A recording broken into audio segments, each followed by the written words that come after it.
What is up, everybody? To a receiver today, and apparently Sony is rumored to release a PS5 Pro this year.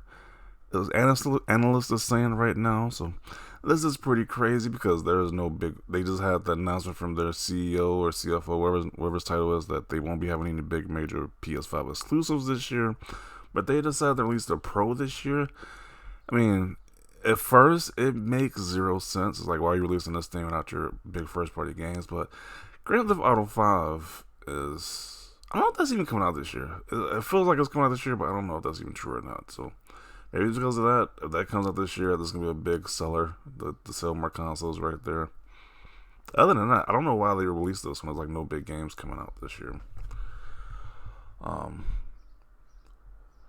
This move will be designed to boost interest in PlayStation 5 and offer a souped-up piece of hardware ready for the release of Grand Theft Auto 5 in 2025. Okay, so yeah, so Grand Theft Auto 5 was 2025. So they kind of had the mind state that we're going to release this one before Grand Theft Auto comes out. Grand Theft Auto 6 comes out. So again, that kind of makes sense. But no big games coming out, that's kind of ridiculous.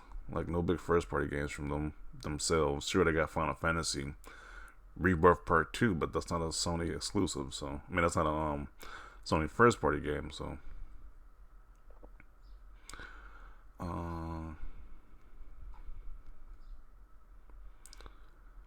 when this happened in past console cycles, gaming firms have looked to bring out a refreshed piece of hardware to reinvigorate sales. For example, Sony launched a Pro version of PS4, and I don't think that even did that well. Like it sold sure amongst the hardcore like PlayStation community, but I don't think the average person bought a PS4 Pro. So is it gonna be the same for PS5 Pro? I don't know.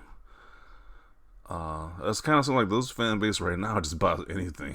Like that's the same audience that bought the Portal and the PSVR 2, which is like nobody's pretty much supporting those two things. So it's very interesting. Let's see what we got to say about this.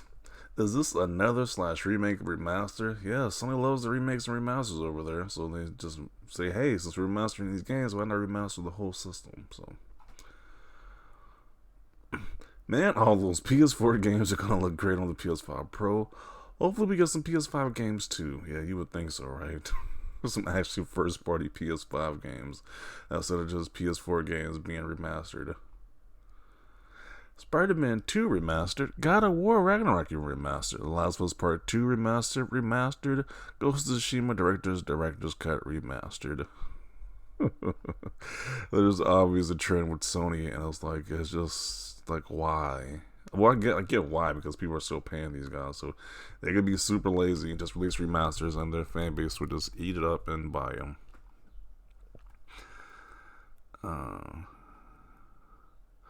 With no first-party IPs to go with it, that is just wild. Releasing this new system, this new system with no first-party IPs to go along with it. How does that even make sense? The financial report says the software is where they make their money, and hardware is hurting them. Why do they make a pro version that can hurt them even more? Why not just make a cut-down version like the Series S to make more money off of it?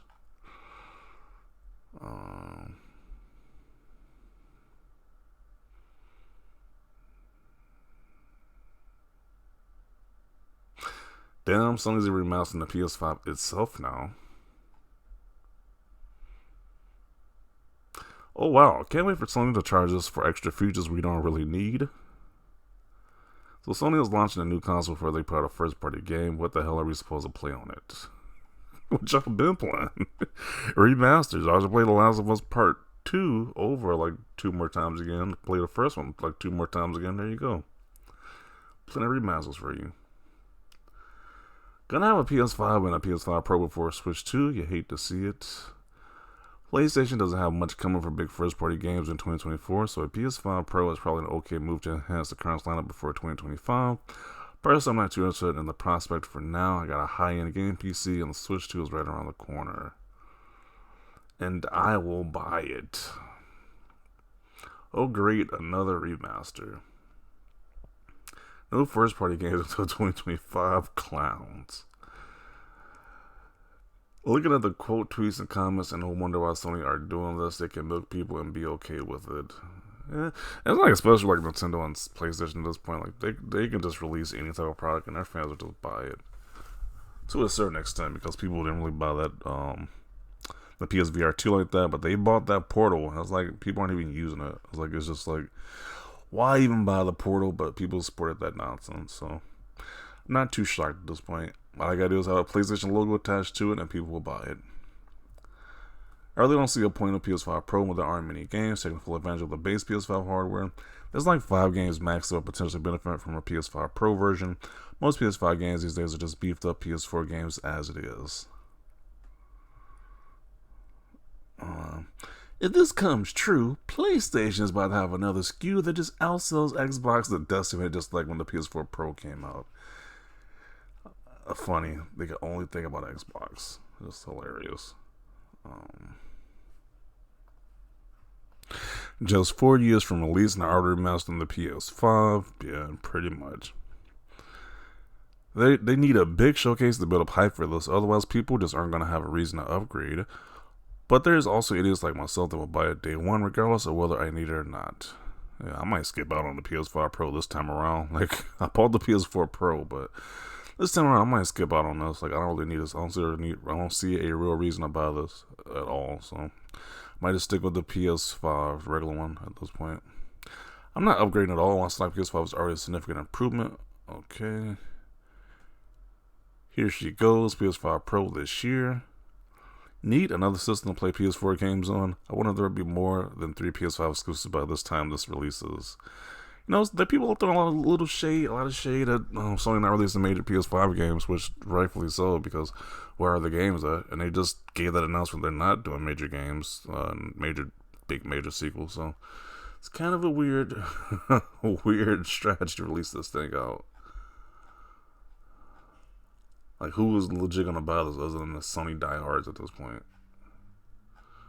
But yeah, I'm gonna conclude it right here. I don't see the need for this thing, unless like what they speculate in the article, they're just getting this thing out there so people can be hyped for the new GTA and play that at the best fidelity possible on consoles. That's the only reason I see people probably like most likely buy this thing. Because there's no major first-party games, so why would you buy it at that point? I don't get it. But if they're literally just leaning on third-party games, big third-party games like GTA 6 to sell this, that's just sad. Well, I guess they would do anything. They are a business out there, so they'll do anything to make that money, even if it's not from their own products. It's just third-party companies selling their system. So we're going to conclude it right here. Definitely want to see your thoughts down below about this. A PS5 Pro this year. There's like no major first-party games coming out as well. Leave your comments down below about that. Leave a like if you like this video. And as always, thanks for watching, and peace.